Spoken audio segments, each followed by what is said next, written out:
Bonjour et bienvenue dans Enquête criminelle, le podcast. Je suis Jean-Marie Goua. Aujourd'hui, je vais vous raconter une histoire effroyable. Le 13 mars 2021, Alicia Faye, 25 ans, est retrouvée morte à Cayenne en Guyane, une balle entre les deux yeux. Mais que s'est-il passé ? Avec moi, vous entendrez les voix de Jacqueline, Audrey et Laetitia, mère et sœur d'Alicia, celles de ses amis, des avocats et des journalistes qui ont travaillé sur ce dossier. Bonne écoute. À 8000 km de l'Hexagone, au nord du Brésil, la Guyane. Cette jeune femme qui se filme dans ce décor de carte postale s'appelle Alicia Faye. Nous sommes en février 2021 et cette jeune Bordelaise de 25 ans profite de quelques jours de vacances. On était contents et mon mari, c'est bien ma chérie, si tu vas en Guyane, tu vas voir une autre coutume, tu vas voir d'autres gens, c'est bien. Comme elle aimait voyager, elle aimait voir du monde, on s'est dit c'est bien aussi, on connaissait absolument pas la Guyane, quoi. Pour nous, c'est un pays où il fait bon vivre, ça doit être sympa. Pourtant, à son retour à Bordeaux, Alicia va étonnamment rester discrète sur le déroulement de son séjour. Elle était très fuyante, elle ne m'a pratiquement rien raconté. Elle dit rien. Et quand on lui pose une question, elle hésite. Elle ne me regardait pas dans les yeux. Quand je voulais parler de ce voyage, elle était très agacée. Et c'est pas normal, ça lui ressemble pas. Et il y a plus étrange, 3 semaines plus tard, Alicia repart pour la Guyane. Un voyage dans le plus grand secret, au cours duquel elle disparaît mystérieusement. Pas de réponse. Donc là, c'est vrai que dans la tête, il passe 1000 images dans le cerveau, quoi. Et j'étais extrêmement inquiète qu'elle soit repartie, qu'elle ait repris un vol, qu'elle ait dit à personne. Là, il faut que quelque chose se passe, quoi. Il faut qu'on ait des nouvelles dans la soirée. Le ciel vous tombe sur la tête, on est mal. On dit mais c'est pas possible. Alors pourquoi Alicia Faye est-elle repartie si loin et en cachette ? Où est-elle passée ? Et pourquoi ne donne-t-elle plus de nouvelles ?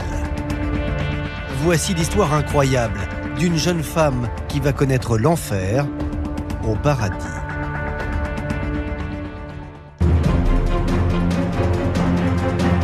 Alicia, c'est quelqu'un de pétillante, vraiment pétillante. En Guyane, c'est pas des choses qu'on voit tous les jours, quoi. Mais c'est une violence, c'est inimaginable. On se demande, c'est pas elle. Ils se sont peut-être trompés. Notre fille, elle, c'est pas une crapule, c'est pas une criminelle. En tant que parent, vous vous posez énormément de questions. Pourquoi ? Qu'est-ce que j'ai raté, surtout ? C'est des méthodes de voyous. C'est clairement des méthodes de voyous. Ça reste à ce moment-là une grosse énigme. Qu'est-ce qu'ils ont dit ? Qu'est-ce qu'ils ont fait ?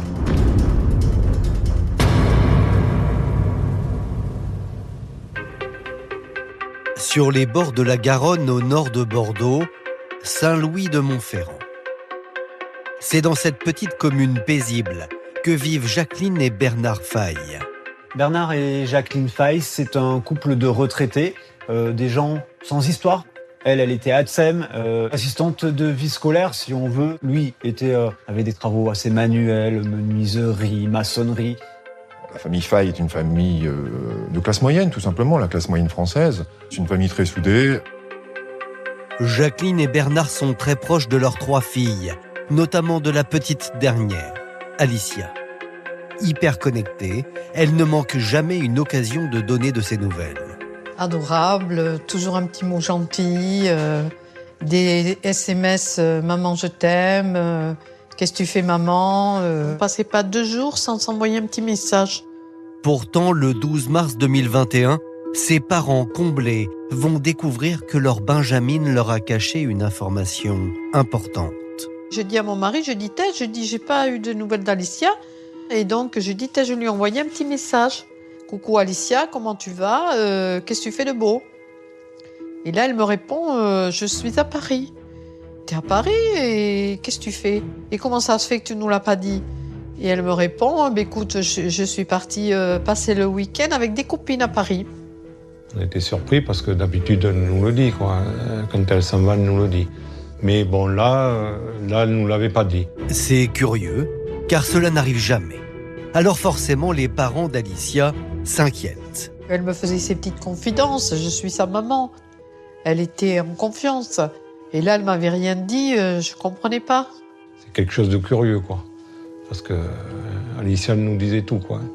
Alicia, c'est la petite dernière, c'est la prunelle de leurs yeux, à la fois pour Bernard, pour Jacqueline, et pour les deux sœurs également, qui étaient très protectrices envers Alicia.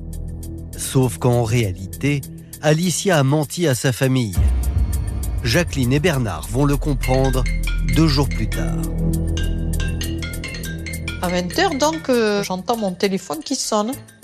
Je réponds. C'était sa copine qui nous dit « Bonjour Jacqueline, j'ai quelque chose à vous dire, mais je ne peux pas vous le dire par téléphone. » Moi, je me dis pourquoi elle ne veut pas le dire.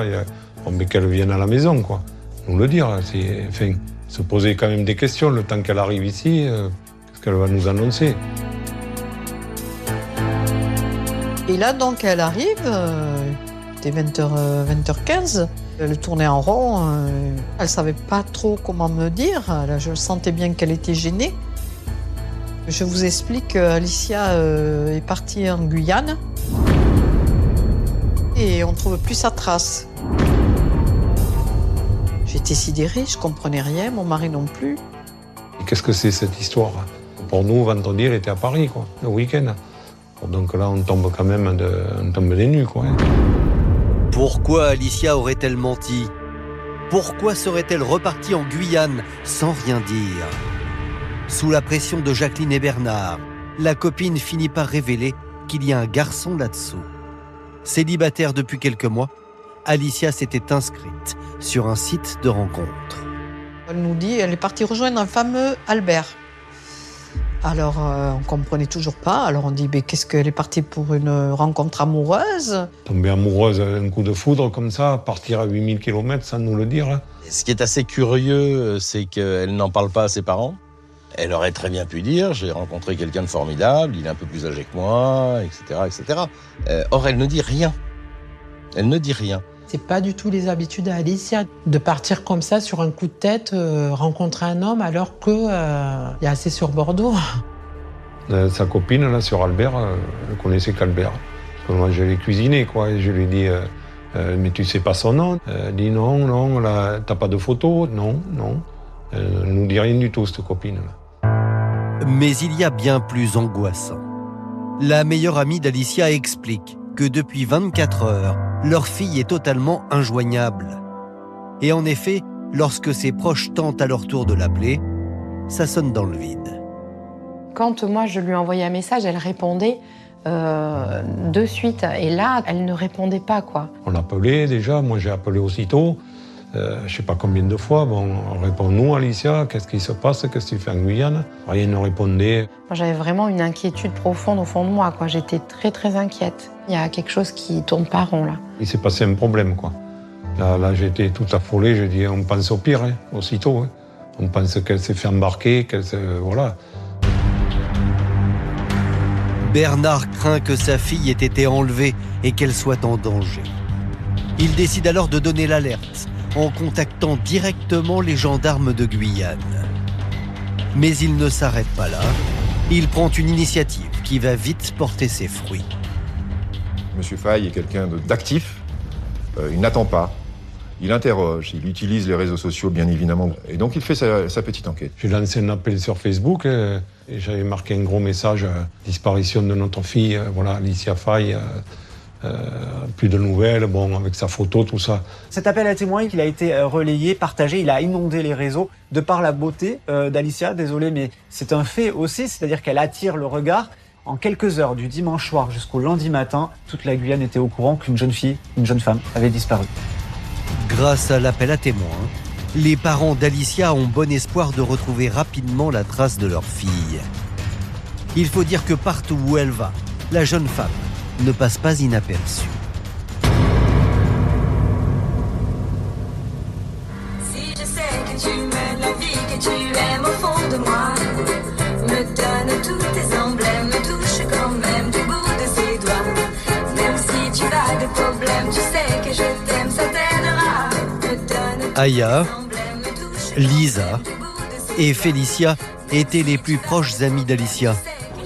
Elle confirme que la jeune femme était le centre d'attraction de sa bande de copains.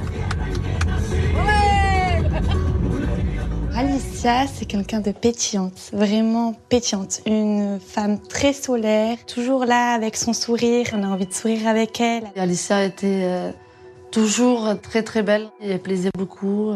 Elle était très joyeuse. Et elle encourageait tout le temps.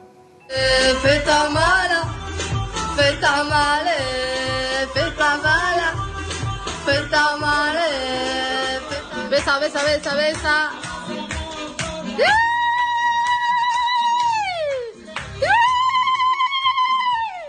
Elle était quand même assez charismatique, elle avait de la prestance. Quand elle parlait, elle était sûre d'elle quand même. Même quand elle dansait, on l'a remarqué quand même. C'est la shyness, ouais. Toujours en train de faire la fête, toujours en train de rigoler. C'était une fêtarde. Mais elle savait être sérieuse. Elle avait quand même la tête sur les épaules, elle savait quand même... elle savait ce qu'elle faisait. Et c'est vrai qu'elle donne pas sa confiance comme ça, hein. On l'a pas comme ça. Hein. À en croire ses amis, Alicia n'était pas du genre à se laisser entraîner et à faire n'importe quoi. Et puis en cas de problème, elle savait se défendre. Pendant son enfance et son adolescence, elle a pratiqué la boxe dans le club tenu par son père. C'était la mascotte du club. Elle aimait beaucoup la boxe, quoi. Elle est arrivée à un assez bon niveau puisqu'elle a été championne de Nouvelle-Aquitaine et elle a fini 3e championnat de France une année. Je pense que le caractère vient de là. C'est une fille qui n'a peur de personne. S'il faut rentrer dans le tas, elle rentre dans le tas. Alicia avait un tempérament de feu. Il faut savoir quand même que si on lui cherchait des broutilles, elle était là, elle savait répondre. L'entourage d'Alicia est donc confiant. Tous sont persuadés que la jeune femme va réapparaître. Seulement, c'est une terrible désillusion qui les attend. Car en Guyane, la belle bordelaise a vécu un véritable cauchemar.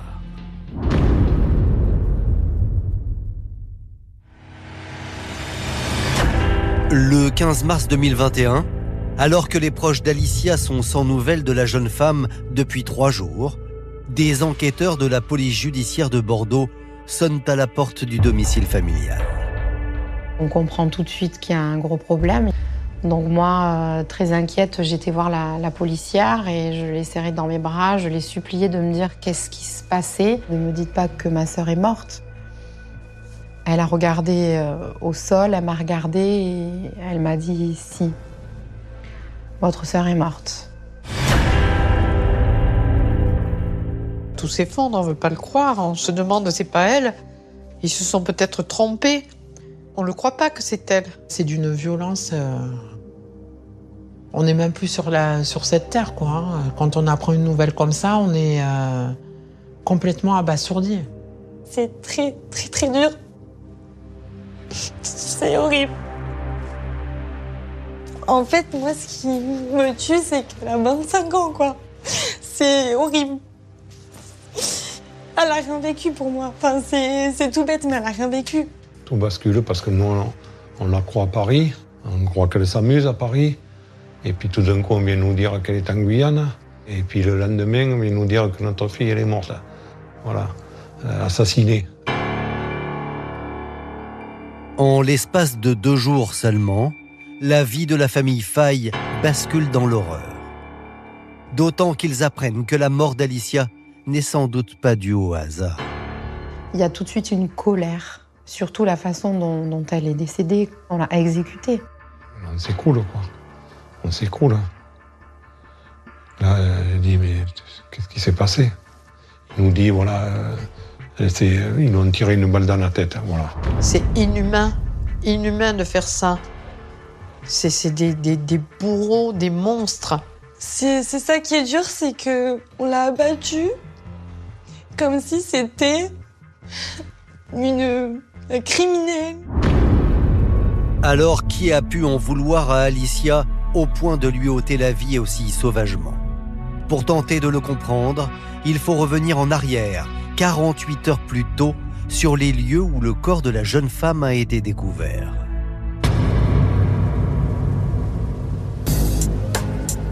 Nous sommes le 13 mars 2021 dans le quartier de la route de Raban. Une zone populaire, non loin du centre-ville de Cayenne. Sur cette route de Raban, qui fait un peu plus de 2 km, il y a, c'est mélangé, c'est-à-dire qu'il y a des lotissements, il y a des immeubles assez récents et il y a également donc ces squats, ces habitats spontanés, illégaux. La nuit tombée, c'est un quartier qui change complètement de physionomie. Ça peut devenir parfois un peu plus dangereux. C'est là qu'habite Lélia. Ce jour-là restera gravé dans sa mémoire. Comme chaque samedi matin, il est 10h30, un livreur prend la direction de la maison de ses parents. Ce livreur, il vient tous les samedis chez cette famille qui habite route de Raban. Il vient leur amener des fruits de mer. Et donc, il s'engage dans ce chemin. Et là, il s'arrête net. Il n'avance plus, il hurle. Il klaxonne. Je dis, mais qu'est-ce qui lui arrive? Pourquoi? Enfin, qu'est-ce qui se passe, quoi? Je dis, mais monte! Et il continue à klaxonner. Et il vient un peu en furie, il me dit, il y a une fille qui est morte. Voici l'endroit où a été retrouvé le corps d'Alicia. Il porte toujours le souvenir du drame. On tombe des nues, quoi. On dit, il y a une fille qui est morte, mais qu'est-ce qu'il nous raconte? Il me dit, oui, elle est au milieu du chemin. Donc mon père se précipite pour aller voir. Et moi, je reste en retrait. Mon père s'avance.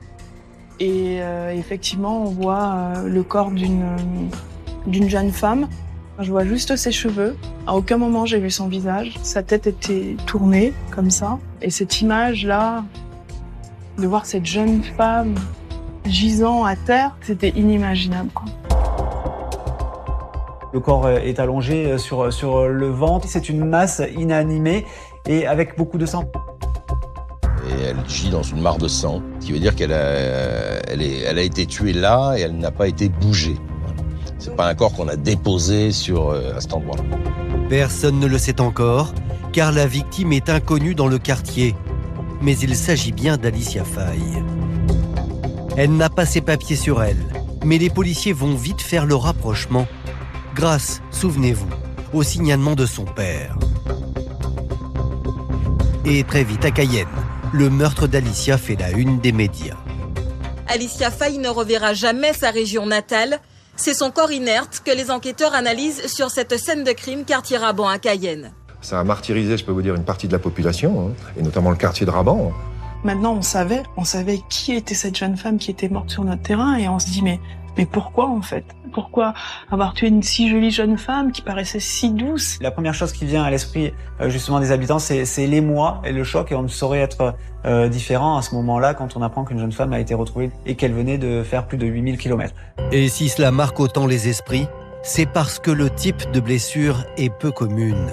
Il y a surtout quelque chose qui prend directement de stupeur les enquêteurs. C'est cette marque d'impact de balle, donc en plein milieu, entre les deux yeux, au niveau de la tête. Ce serait une balle tirée par l'arrière du crâne. Un modus operandi assez professionnel.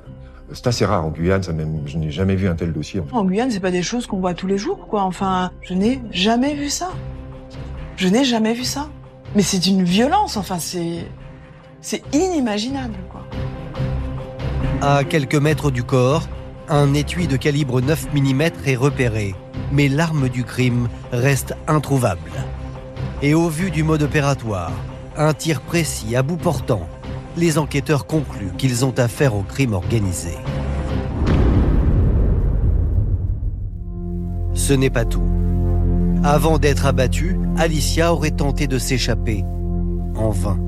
Elle a beaucoup de coups, de marques sur le visage, également un petit peu sur les bras. Le corps est tuméfié, comme si elle s'était battue. Il fait noir le soir, il fait vraiment noir. Donc, je n'ose même pas imaginer la peur peut-être qu'elle a pu avoir.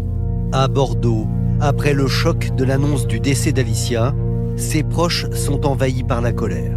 Et ils veulent avant tout comprendre pourquoi la jeune femme a pu mourir dans de telles conditions. Les bourreaux qui lui ont fait ça, comment on peut tirer sur une jeune fille derrière, la battre comme un chien? Elle méritait pas ça, ma fille. C'est horrible. Franchement, j'ose même pas imaginer ces moments où elle devait avoir peur. Là, vraiment, elle devait avoir peur. Elle devait voir la mort devant elle. D'imaginer ça, c'est horrible. Qu'est-ce qui s'est passé? Est-ce qu'elle a souffert? Pourquoi elle est repartie là-bas? Qu'est-ce qu'elle a été faire là-bas? Tout ça tourne en boucle en fait. Mais qu'a bien pu faire Alicia Faye pour être si sauvagement tuée? Qui est derrière tout ça? Et surtout, que faisait-elle dans ce quartier dangereux en pleine nuit?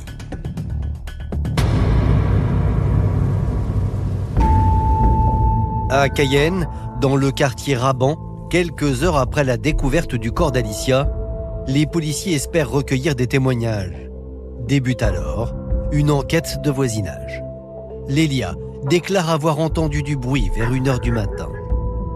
Il y a le chien qui aboyait. C'était vraiment insistant. À un moment donné, c'est vrai que j'ai entendu comme une espèce de détonation. Souvent, il y a des pétards qui sont allumés, donc ça m'a pas interpellée plus que ça. D'autres voisins déclarent aussi avoir entendu un bruit sourd, mais les horaires ne concordent pas.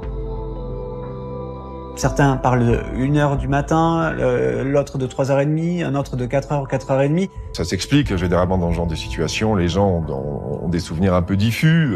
C'était en pleine nuit. Le rapport d'autopsie indique qu'Alicia Faye serait morte entre 1h et 5h du matin, une plage horaire très large. Et comme il n'y a pas de caméra de surveillance dans le secteur, l'enquête s'annonce complexe. Alors, pour tenter de retracer les dernières heures de la jeune femme, les policiers de Cayenne vont solliciter leurs collègues de Bordeaux. Elle a été abattue quelques heures juste après son arrivée avec l'avion depuis l'Hexagone, depuis le départ de Bordeaux, puis Paris, et direction Cayenne. Pour des raisons évidentes d'efficacité, le parquet de Cayenne co-saisit à la fois la PJ de Cayenne et la PJ de Bordeaux. Au commissariat, les policiers interrogent la meilleure amie d'Alicia. C'est elle qui avait prévenu les parents de la jeune femme de son départ mystérieux pour la Guyane. Et elle se révélera être un témoin clé de l'affaire. Cette jeune fille, elle donne des éléments très précis qui permettent justement de retracer le parcours d'Alicia. La copine était en contact avec Alicia dès la descente de l'avion sur le réseau Snapchat. Alicia est là pour attendre quelqu'un. Quelqu'un est venu la chercher à l'aéroport pour la conduire à l'hôtel. Donc la vraie question, c'est qui est ce type? Interrogée sur l'identité de ce mystérieux individu venu chercher Alicia, la copine reste muette. Les policiers vont alors lui mettre la pression. Et à la fin de son audition, elle confie un élément qui va tout changer. Elle lâche une information qui va sonner comme un détonateur en fait pour les yeux des enquêteurs, c'est-à-dire qu'elle évoque une somme de 25 000 € qu'aurait transporté Alicia. Et là, ça change tout parce que c'est plus un voyage touristique, c'est plus un voyage amoureux, ça ressemble à autre chose. Étant donné le profil d'Alicia, les policiers s'attendaient à tout sauf à ça. La jeune femme aurait pris l'avion entre Paris et Cayenne avec une valise pleine d'argent liquide. À cet instant, l'enquête bascule. Quand on est enquêteur et qu'on entend ça, on pense au transport de drogue et au transport de l'argent de la drogue. Les enquêteurs, ils se disent tout simplement, c'est peut-être une trafiquante. Ils ont l'habitude, hein. Les mules, c'est quelque chose de régulier, de fréquent, dans un sens ou dans l'autre. Il y en a un, on amène les stupéfiants, de l'autre, on amène l'argent. Dans le jargon de la police, les mules sont ces individus chargés de faire des allers-retours entre la Guyane et l'Hexagone pour le compte de trafiquants de cocaïne. Et ce phénomène est un véritable fléau. Dans chaque avion qui décolle de la Guyane, il y a entre 15 et 30 mules de différents profils. Ça peut être des jeunes comme des moins jeunes. On peut avoir des jeunes filles, des mères de famille. Les profils évoluent et les trafiquants s'adaptent. On recrute des jeunes qu'on appelle métros qui viennent de l'Hexagone, y compris des jeunes de bonne famille. À Saint-Louis-de-Montferrand, les parents d'Alicia sont sous le choc. Pour eux, il est inconcevable que leur fille ait trempé dans un trafic de drogue. C'est pas Alicia, c'est pas elle, c'est pas sa nature de faire des choses comme ça. C'est ça nous trotte dans la tête, on comprend pas là. Notre fille, c'est pas une crapule, c'est pas une criminelle. Qu'est-ce que transporte 25 000 €? Enfin, moi je me dis, elle n'a pas du tout le profil, notre fille, de faire ce trafic-là. En tant que parent, vous vous posez énormément de questions. Pourquoi? Qu'est-ce que j'ai raté surtout? Qu'est-ce que j'ai raté dans l'éducation de ma fille? Qu'est-ce que je n'ai pas vu ? Alors Alicia cachait-elle à sa famille une facette de sa personnalité ? Pour y voir clair, les enquêteurs épluchent les comptes bancaires de la jeune femme et très vite, ils s'aperçoivent que ces 25 000 euros ne peuvent pas provenir de ses fonds propres. Et là, clairement, ça colle pas parce qu'elle avait quasiment rien, elle était souvent à découvert. Elle avait même eu du mal à payer son deuxième séjour en Guyane. Les policiers cherchent à comprendre comment Alicia a pu acheter son billet d'avion. C'est au niveau de Cayenne que ça va matcher, dans une petite agence de voyage. Et là, ça a été payé 600 euros en espèces par un illustre inconnu qui n'a pas laissé de traces. Mais qui est ce mystérieux individu qui serait venu chercher Alicia à l'aéroport ? Pourrait-il, lui aussi, être impliqué dans un trafic de stupéfiants ?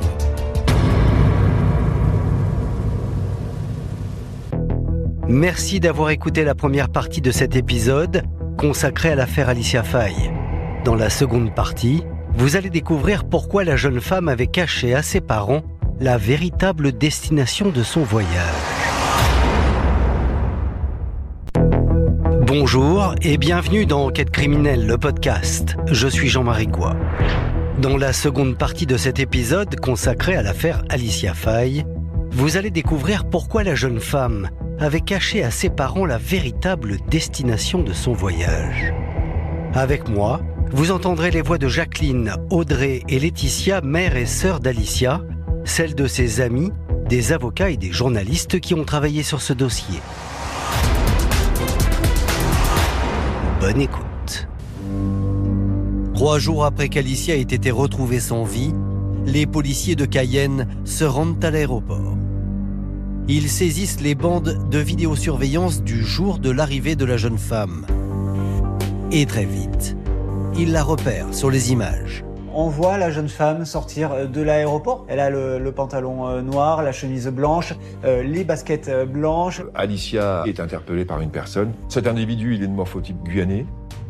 Oui, il a entre 25 et 30 ans. On distingue un jeune homme grand, plutôt athlétique, qui est donc à proximité immédiate d'Alicia et qui est en interaction avec elle. Les policiers ont désormais la preuve qu'un homme est bel et bien venu chercher la jeune femme. Sur les images, on le voit emmener Alicia jusqu'à un véhicule. C'est une Peugeot 3008 dans laquelle va donc embarquer Alicia. C'est elle-même qui fait monter sa valise dans la voiture. Mais manque de chance, la caméra est trop loin et on n'arrive pas à prendre la plaque d'immatriculation de ce véhicule. Et après, on perd le véhicule. Mais il y a quand même une belle avancée. On a un visage, donc c'est pas tout à fait rien. Pour les enquêteurs, l'homme venu chercher Alicia détient forcément la clé de l'énigme.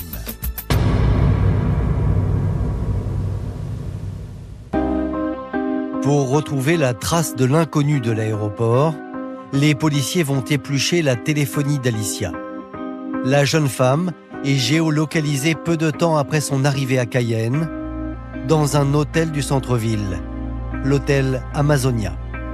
Sur place, les enquêteurs demandent à consulter le registre des réservations.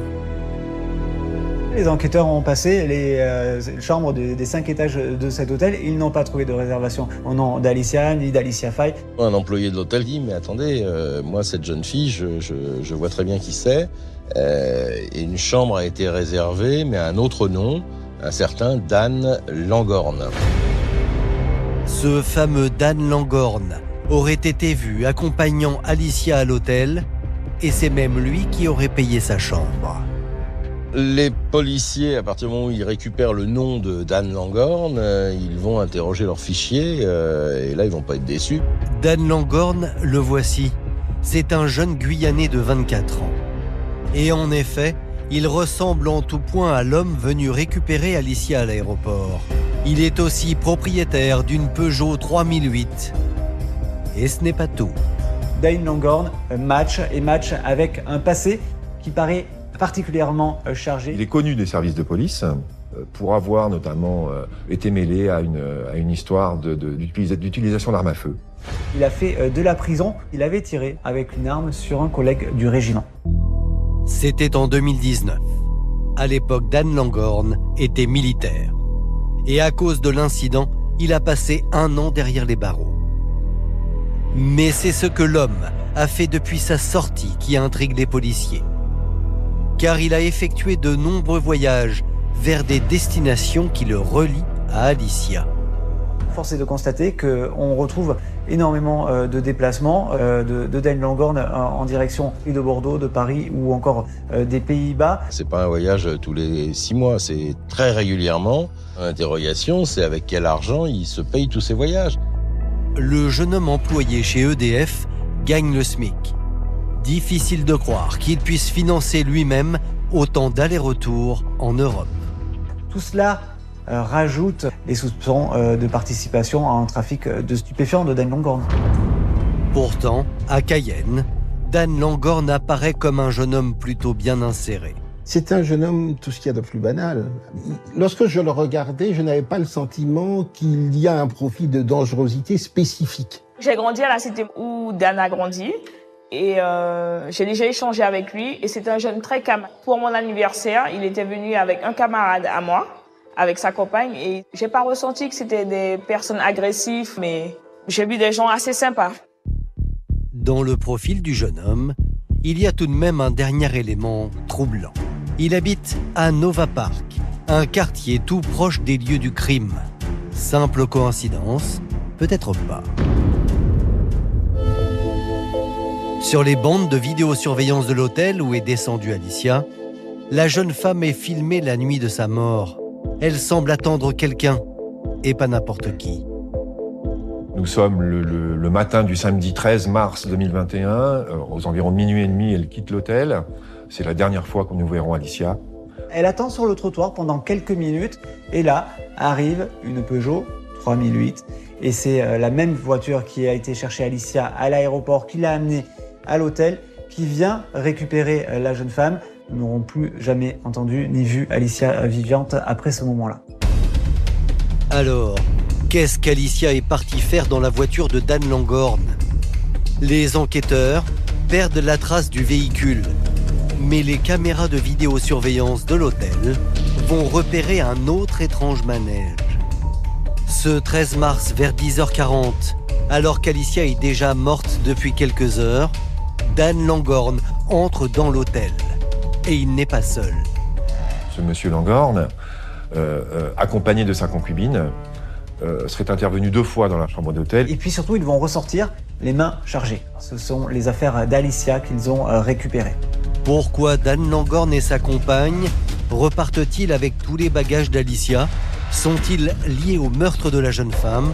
Une chose est sûre, le couple devient fortement suspect. Le 17 mars 2021, 4 jours après le meurtre d'Alicia Faye. Les enquêteurs sont sur le point de placer en garde à vue Dan Langorn, mais ils vont être pris de court. Il va y avoir un coup de Trafalgar, entre guillemets.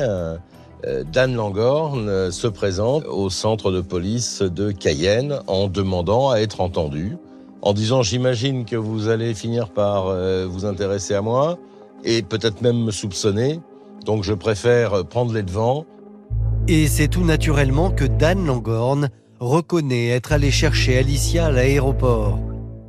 C'est elle qui lui aurait demandé, car ils s'étaient rencontrés quelques mois plus tôt à Bordeaux. Il explique qu'il avait rencontré Alicia quelques mois auparavant, en décembre 2020, en périphérie de Bordeaux, à Bègles notamment, en marge d'une soirée. Ils se seraient plu, ils auraient échangé leur Snapchat, ça se serait terminé dans une chambre d'hôtel, ils auraient eu donc une relation à ce moment-là. Mais pour les enquêteurs, cette explication ne colle pas. Car souvenez-vous de ces images de vidéosurveillance prises à l'aéroport. Alicia arrive de Bordeaux et c'est précisément Dan qui vient la chercher. Or, les images donnent l'impression qu'ils ne se connaissent pas. Pas un geste tendre, pas un regard prouvent une complicité entre les deux. Les images de vidéosurveillance de l'aéroport de Cayenne contredisent cette version. On voit 2 personnes qui ne se connaissent pas se rencontrer. Il n'a pas eu de contact physique, il n'y a même pas attrapé le bras, il ne l'a pas enlacé. Tout cela laisse une interrogation aux enquêteurs. Est-ce qu'il dit bien la vérité sur cette histoire sentimentale? Mais le jeune homme persiste et ne s'arrête pas là. Il révèle aux policiers que si Alicia est venue en Guyane, c'est dans un but bien précis. Il explique aux enquêteurs qu'Alicia était en fait dans un trafic de cocaïne. Il se défend comme il peut, il charge la victime, ce qui est une stratégie comme une autre. Il se dédouane, moi je n'ai rien à voir avec ça. Mais Alicia, effectivement, est une mule, elle est là pour ça. Les enquêteurs disent stop. Ils décident de changer le régime de l'audition libre en garde à vue. Le ton se durcit pour essayer d'obtenir des réponses un peu plus précises et peut-être un peu plus justes. Sans tarder, les policiers vont aussi perquisitionner le domicile de Dan Langorn. Et ce qu'ils y découvrent ne va pas arranger ses affaires. Les enquêteurs retrouvent 1100 € emballés dans du cellophane. Ils retrouvent également 500 € en billets dans la chambre du couple. Des vêtements de marque, de luxe, de nombreuses chaussures également, qui vont bien au-delà du style de vie qu'auraient pu avoir ces personnes si on se limite à leur revenu officiel. Et ce n'est pas tout. Dans la 3008 de Dan Langorn, les enquêteurs retrouvent également 3000 € en espèces dans le vide-poche. Alors, il y a de l'argent sous cellophane, emballé sous cellophane. Et les policiers se demandent s'il n'y a pas un lien entre ces 5000 € retrouvés un peu éparpillés partout entre la maison et la voiture et les 25 000 € qu'avait Alicia sur elle. Au commissariat de Cayenne, suite à l'accablante perquisition, la garde à vue de Dan Langorn s'annonce décisive. Et le jeune homme continue d'avoir réponse à tout. Voilà comment il va justifier les allers-retours dans la chambre d'hôtel d'Alicia quelques heures après sa mort. Alicia lui aurait dérobé de l'argent alors qu'elle l'attendait dans la voiture. Il explique avoir fait le constat de la disparition de 300 € dans son véhicule. C'est pourquoi il serait retourné à la chambre d'hôtel pour récupérer cet argent le samedi matin. Il fait passer Alicia pour une voleuse. Les enquêteurs ont devant eux quelqu'un de froid, qui répond aux questions sans émotion particulière, très détaché. Dan Langorn est actuellement en détention provisoire à la prison de Rémire-Montjoly près de Cayenne. Il a accepté de nous donner sa version des faits. Voici ce qu'il prétend au sujet du vol des affaires d'Alicia. Oui, ça, je ne vais pas nier les trucs. Il y a les caméras, et je sais que je l'ai fait. Elle m'avait piqué les sous. Moi, j'étais venu récupérer ce qu'elle me devait. Et quand j'ai vu qu'elle n'était pas là, vas-y, je prends ses affaires pour faire pression. En fait, c'est l'erreur que j'ai faite, peut-être. Si je savais qu'elle était morte, croyez-moi, je ne retourne pas là-bas. Pour rien au monde. Comme face aux policiers, Langorn continue de nier toute implication. Pourtant, à l'époque, en garde à vue, il avait fini par avouer avoir vu la jeune femme la nuit du crime. Dan Langorn finit par reconnaître qu'il est retourné à l'hôtel à minuit 42, récupérer Alicia et être parti avec elle à minuit 46. Là encore, interrogé à ce sujet, Dan Langorn assure que cela ne fait pas de lui un meurtrier. S'il est allé chercher Alicia au milieu de la nuit, ce serait uniquement pour lui rendre service, car elle avait un rendez-vous. Moi, elle m'a demandé de la déposer. Je suis arrivé, je l'ai déposée, elle est descendue, j'ai vu qu'elle connaissait les gens. Elle m'a dit « je te rappelle » et qu'elle n'avait pas de véhicule, puisque je devais la ramener. Moi, j'attendais son coup de fil. Je suis rentré chez moi, tranquille. Et puis, elle ne m'a jamais rappelé. J'ai fait le taxi pour elle, en fait. Je me retrouve, on m'accuse de meurtre, de tout le tralala, dans un trafic de drogue, alors que je suis innocent. Je n'ai rien à voir dans tout ça. Reste qu'aux yeux des enquêteurs, Dan Langorn est fortement suspect. Car il y a encore plus compromettant. En passant le véhicule au Blue Star, les experts ont trouvé des traces de sang dans sa voiture. C'est sans appel. L'habitacle a bel et bien été nettoyé. Il y avait du sang en quantité. Il y en a un peu partout, il y en a même sous le pommeau de la boîte de vitesse, les sièges avant, passagers, conducteurs, à l'arrière et dans le coffre. Les résultats des analyses de sang permettent de confirmer avec certitude que le sang retrouvé en quantité dans la voiture de Dan Langorn est celui d'Alicia. Il n'y a pas que celui d'Alicia, il y a également du sang qui appartient à Danny Longhorn. Son sang est mélangé avec celui d'Alicia dans la voiture, ce qui fait penser à une participation de M. Longhorn à ce qui est arrivé à Alicia. Nous avons tenté de comprendre ce qui s'est réellement passé dans cette voiture, et voici ce que Dan Longhorn affirme. En fait, ces traces de sang, il n'y a pas de rapport. Ça n'a rien à voir avec la cause de sa mort. Je sais qu'elle saignait du nez. S'il y a du sang, cela ne peut être que ça. À aucun moment je me suis bagarré avec elle. À aucun moment, je lui aurais donné la mort. Honnêtement, je vous dis la vérité. Si j'ai fait un crime, je disparais. Mais je n'ai rien à voir dans ça. Il y avait du sang partout dans la voiture. Il veut nous faire croire que c'était ma fille qui avait saigné du nez. Franchement, il se moque de qui? Elle a jamais saigné du nez, Alicia. Mais pourquoi il ment comme ça? C'est une ordure. Dès lors, les parents d'Alicia imaginent ce qui a pu se passer la nuit de la mort de leur fille. Ça a démarré sûrement dans la voiture, hein. Mais bon, il y a du sang de Longhorn, donc lui, il a pris un shoot. Il y a du sang d'Alicia, donc il n'y a pas photo, quoi. Il y a eu lutte dans la voiture. Elle est partie au combat, quoi. Alicia ne s'est pas laissée faire. Ma fille fait de la boxe et ça a dû lui faire bizarre, hein, de voir une femme qui se défend. Et son ego, bien sûr, en a pris un coup. Donc la petite a réussi à se dégager et puis elle s'est échappée de cette voiture. Elle a trouvé que ce chemin, malheureusement, elle est partie dans ce chemin et puis ça a dû se passer rapidement. Mis en examen pour le meurtre d'Alicia, Dan Longhorn ne confirme pas ce scénario et continue de clamer son innocence. Selon lui, Alicia serait partie dans la nuit avec un inconnu. Des explications que les proches de la jeune femme vivent très mal. Et c'est des choses, cet homme, même sa compagne, hein, ils savent des choses. Hein. Comment ils peuvent continuer à ne pas donner des détails sur ce qui s'est passé? Cette jeune femme-là, pourquoi elle parle pas? Elle a des enfants, cette personne-là. Elle est maman. Si un jour on fait ça, c'est un de ses enfants, quelle est la mère qui peut accepter ça? On peut pas. C'est inimaginable.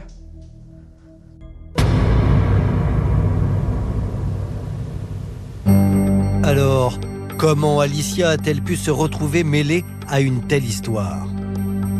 En novembre 2020, en pleine crise sanitaire, l'entreprise de café où travaillait la jeune femme met un terme à son contrat. Elle aimait beaucoup ce boulot et quand elle a perdu, elle était pas très bien. Financièrement, c'était devenu dur. Hein. Moi, elle m'avait appelée en pleurs, elle en avait marre. Ça a été catastrophique. Hein. Il faut payer les factures, il faut payer le loyer. À ce moment-là, Alicia est au chômage. Elle touche 900 € de Pôle emploi et son loyer s'élève à 400 €. Difficile pour elle de joindre les deux bouts. Pour autant, elle ne veut demander de l'aide à personne. Elle voulait pas embêter, elle était comme ça, Alicia. Elle était indépendante et elle voulait y arriver. Et c'est vrai qu'Alicia avait tendance à nous cacher. Elle nous donnait une image d'elle où ça allait très bien. On ne pouvait pas vraiment détecter qu'il y avait un problème, quoi, ou qu'elle allait vraiment mal, quoi. Prise à la gorge par ses problèmes d'argent, Alicia envisage une solution radicale. Acheter et vendre de la drogue. Elle en parle même à ses amis. Il y avait une fois où elle m'avait dit que si elle était vraiment dans la merde, elle avait de quoi se retourner, quoi. Elle cherchait un moyen de faire de l'argent. Elle a demandé à des personnes qui avaient certains contacts, on va dire, et c'est comme ça qu'elle a commencé. Alicia saute le pas et se rapproche de trafiquants de la région bordelaise qui ont su trouver les mots pour la recruter. Ils ont des très très bons arguments. C'est comme des commerciales, hein. Des commerciales, tu sais vendre ton produit. Ils savent vendre leur business, on va dire. D'abord, on lui fait miroiter des voyages en Guyane, l'Amérique du Sud, un continent qu'elle ne connaît pas, mais principalement, on lui fait miroiter de l'argent facilement gagné. Ça, il n'y a aucun doute là-dessus. C'est comme ça qu'en février 2021, après avoir rejoint Paris en train, elle s'envole une première fois pour la Guyane. Elle ment à sa famille. Elle leur dit qu'elle part chez une amie guyanaise. En fait, elle séjourne seule dans un petit hôtel de Kourou, à 45 km de Cayenne. Sa mission, transporter de l'argent en liquide en grande quantité à l'aller et ramener de la cocaïne dissimulée dans sa valise au retour. Mais Alicia ne va pas y gagner autant qu'elle l'espérait. Elle n'aurait pas perçu l'argent qu'elle aurait dû percevoir et qu'on lui avait promis. Elle devait toucher 10 000 €. Elle a touché 1 500 €. C'était rien. Ils vendent beaucoup de rêves, mais c'est pas ce qu'on croit. Contre toute attente, 3 semaines plus tard, la jeune femme décide de repartir. Je lui avais dit clairement, ne le fais pas, ça peut être très dangereux. Ça, elle était très très bornée. Elle m'a dit que là, c'était pas pareil, que c'était pas les mêmes personnes, qu'il y avait des garanties, que les douaniers étaient payés, qu'il y avait rien à craindre, on va dire. Alors, qui sont ces individus qui l'ont envoyée là-bas? Comment Alicia les a-t-elle rencontrés? Et surtout, qu'a-t-elle fait pour être exécutée de la sorte? En mai 2021, 2 mois après la mort d'Alicia, les policiers bordelais décident de placer en garde à vue 3 amis de la jeune femme qui étaient dans la confidence de ses voyages. Ils cherchaient à savoir s'il y avait des complices ou pas. Après, on n'avait rien à voir avec ça. On a su parce qu'elle nous a dit. Et c'est très très très très dur à vivre parce qu'on a l'impression d'être placé dans la même case que les personnes qui l'ont tuée. Mise sous pression, Aya finit par lâcher le nom de l'individu qui aurait entraîné Alicia dans cette spirale infernale. Il s'appelle Kevin. Il était en lien avec Alicia depuis plusieurs mois. Il a vu qu'elle était vraiment en galère. Il savait les risques qu'il y avait, mais il pensait pas que ça partirait comme ça. Placé en garde à vue, le jeune Bordelais, déjà condamné pour trafic de stupéfiants, accepte rapidement de coopérer. Il confirme connaître Alicia et surtout il livre aux policiers un nom. Il a mis Alicia en relation avec un certain Stéphane, qui lui aussi vit dans la région bordelaise. Et Stéphane, il est un habitué des allers-retours avec la Guyane. Ce Kevin lui présente en fait la tête de réseau. Stéphane est guyanais. Il serait à la tête d'un vaste réseau de stupéfiants allant bien au-delà des frontières de la France. Stéphane, c'est pas le même calibre. Il lâche très peu d'informations. Face aux policiers, Stéphane prétend ne pas connaître Kevin, ni d'ailleurs le fameux Dan Langorn. Seulement il ment, et les enquêteurs en ont trouvé la preuve. Ils ont été attrapés à Bordeaux le 3 février, un contrôle par la BAC. Ils ont été contrôlés dans une voiture polonaise. On appelle une bande organisée, à savoir des pions, répartis les uns sur le territoire de Bordeaux, les autres sur le territoire guyanais, avec organisation mutuelle. Alicia semble être désignée comme une mule. Donc Kevin présente Alicia à Stéphane. Stéphane finance le parcours d'Alicia. Et sur place, elle est prise en main par Dan Langorn. Et là, à un moment donné, il y a un truc qui dérape. Au moment du crime, Stéphane et Kevin sont localisés à Bordeaux. Ce ne sont donc pas eux qui ont tué Alicia. Une révélation qui renforce les soupçons contre Dan Langorn. J'ai envie de vous dire que tout accable Dan Langorn. Il vient la chercher à la sortie de l'avion, il la dépose à l'hôtel, il vient la rechercher à 0h46 et il l'emmène je ne sais où et elle va mourir quelques heures après. Dans le véhicule de Dan Langorn, il y a du sang à la fois d'Alicia et de Dan Langorn. L'endroit où on retrouve son corps est à quelques encablures du domicile de Dan Langorn. Et c'est également quelqu'un qui sait manier les armes, puisqu'il est connu pour ça. Reste le mobile du crime. À ce stade de l'enquête, les policiers en envisagent plusieurs. Parmi eux, le crime crapuleux, surtout que Dan Langorn serait financièrement aux abois.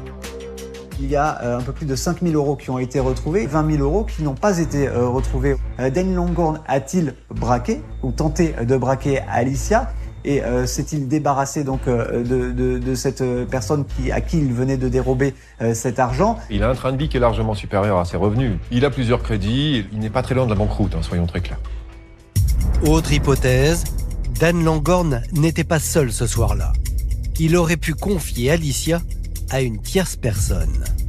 Est-ce qu'il n'avait pas une dette, lui, de son côté, avec d'autres trafiquants? Il a pu être un maillon d'un autre gang, c'est-à-dire l'amener, la livrer dans un traquenard. Alors, est-ce que c'est lui qui a tiré? Est-ce qu'il l'a fait faire? On le saura de toute façon. Il faut qu'il parle. Les investigations sont toujours en cours, mais pour l'instant, aux yeux de la justice, Dan Langorn, sa compagne, ainsi que Kevin et Stéphane sont présumés innocents. D'autant qu'un rebondissement, survenu près d'1 an après le meurtre d'Alicia, pourrait bien rebattre les cartes. Le 8 février 2022, lors d'un coup de filet antidrogue en Guyane, un couple est arrêté, peut-être les commanditaires de ce vaste réseau. La justice pense qu'ils détiennent la clé du meurtre d'Alicia. Pour Jacqueline et Bernard Faye, apprendre que leur fille chérie a été mêlée à un vaste réseau international de cocaïne est tout simplement insupportable. Ils ont découvert une facette de leur fille qu'ils ne connaissaient pas, qu'ils n'auraient peut-être, comme tout parent, jamais aimé découvrir. C'est pas bien ce qu'elle a fait, ça je le sais, j'en suis tout à fait consciente. Mais elle s'est laissée berner, elle s'est laissée manipuler. Quoi qu'elle ait fait, elle méritait pas ça. Ils n'avaient pas le droit de la tuer. C'est des lâches. Ce qu'on vit, c'est horrible. Et puis la douleur, on aura jusqu'à notre mort, quoi. Un procès d'assises se tiendra à Cayenne dans plusieurs années. Il est trop tôt pour savoir combien d'accusés seront dans le box. Mais une chose est sûre, la famille Faye attend que chacun des protagonistes de ce crime odieux soit jugé. Mais nous, ce qu'on veut, c'est que tous ces criminels y payent. Mais du plus petit, là, au plus haut, qui soit derrière les barreaux, qui payent le maximum. On n'a plus rien à perdre, hein. Et on a juste à gagner la justice. Et même si la justice passe un jour, le vide laissé par l'absence d'Alicia ne sera, lui, jamais comblé. C'est un manque, moi, c'était chaque seconde qu'elle est dans ma tête, ma sœur. Elle était croyante, moi je suis croyante aussi, et je sais que je la reverrai. Je garde en moi tout le meilleur, parce qu'en fait, ça sert à rien de faire ça. C'est que de la destruction, et Alicia n'était pas dans ça. Voilà, Alicia, c'était la vie, c'était la joie, c'était un rayon de soleil. Elle aimait la vie, elle voulait des enfants, elle voulait se marier. Et voilà, ils lui ont ôté la vie. Et ils nous ont brisé la nôtre aussi. Nous, on continue à vivre. Mais on n'est plus pareil.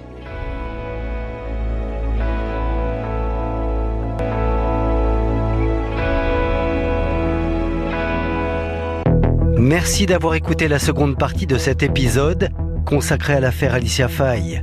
Le 16 octobre 2024, le meurtrier présumé a été libéré de prison dans l'attente de son procès. Il a pris la fuite dès le lendemain. N'hésitez pas à vous abonner à ce podcast afin de recevoir chaque semaine un nouvel épisode. Et bien sûr, s'il vous a plu, vous pouvez laisser un commentaire sur l'appli RTL, rtl.fr et toutes les plateformes partenaires. Je vous dis à bientôt.